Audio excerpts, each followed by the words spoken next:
ভাঙ্গা দিয়া আমারে মন বাদলি সুখের ঘর, বিশ্বাসের ঘর ভাঙ্গা দিয়া বন্ধু আমায় করলো পর।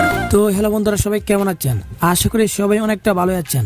তো বন্ধুরা, আজকে আমরা দেখে নেব রাতারাতি ভাইরাল দুই শিল্পী সামিয়া চৌধুরী এবং রনি গানওয়ালার মধ্যে কষ্টের গানে কার কণ্ঠে কে সেরা তা জানতে ভিডিওটিতে একটি লাইক দিয়ে চ্যানেলটি সাবস্ক্রাইব করে পাশের বেল আইকন বাজিয়ে পুরো ভিডিওটা দেখতে থাকেন।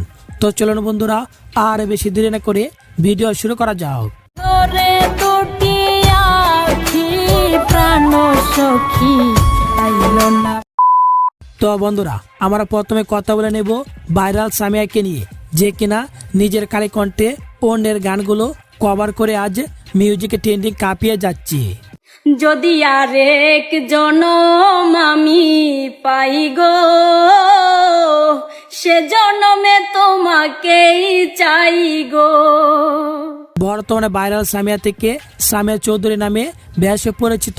আর সামিয়ার কণ্ঠে আমার বিশ্বাসের ঘর ভাঙ্গা দিয়া শিরোনামের গানটি অসাধারণ গেয়েছেন। আমার বিশ্বাসের ঘর ভাঙ্গা দিয়া বন্ধু আমায় করলো পর। বন্ধুরা, সামিয়া বেশিরভাগ কষ্টের গানে প্রচুর সাড়া পাচ্ছেন, যে কারণে এই কষ্টের গানটিতে মাত্র এক সপ্তাহে 30,000-এর উপরে ভিউ পেয়েছিল। ও সুখের নামে দুঃখ দিয়া বাড়াই মনের জাল। এবার আমরা দেখে নেব বর্তমানে টিকটক আর ফেসবুক কাঁপানো খুবই জনপ্রিয় সিঙ্গার রনি গানওয়ালাকে নিয়ে, যার কণ্ঠে ভাঙ্গা দিয়ে আমার এই মন গানটি বেশ ভাইরাল। ভাঙ্গা দিয়া আমারে মন বাদলি সুখের ঘর, প্রেম রনি গানওয়ালা বেশিরভাগ ভাইরাল বৃষ্টিকে নিয়ে তার গানের মিউজিকে ভিডিও তৈরি করে থাকেন, যে কারণে বৃষ্টি এবং রনির মিউজিকে ভিডিওগুলো মানুষে বেশ পছন্দ করেন। রাতে বেহায়া এই মনটা শুধু চায় তোরে পাইতে। ভাইরাল বৃষ্টি রনির সাথে অসাধারণ অভিনয় করে থাকেন।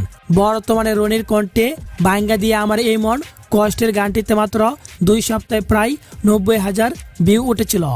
গেছি ছাই আর কত পোড়াবে পাখি বল না রে আমার। তো যাই হোক বন্ধুরা, রাতারাতি ভাইরাল দুই শিল্পীর মধ্যে কষ্টের গানে কার কণ্ঠের গান আপনার কাছে কেমন লেগেছে এবং আপনার কাছে কোন শিল্পী বেস্ট ও কে সেরা তা কমেন্টে করে জানিয়ে দেন। আর হ্যাঁ, এরকম নিত্য নতুন ভিডিও পেতে আমাদের চ্যানেলটি সাবস্ক্রাইব করে সাথেই থাকবেন। সবাই ভালো থাকবেন, সুস্থ থাকবেন। আল্লাহ হাফেজ। আইলো না প্রাণ বন্ধু দিল ফাঁকি, কেমন করে সইব আমি আমায় বল।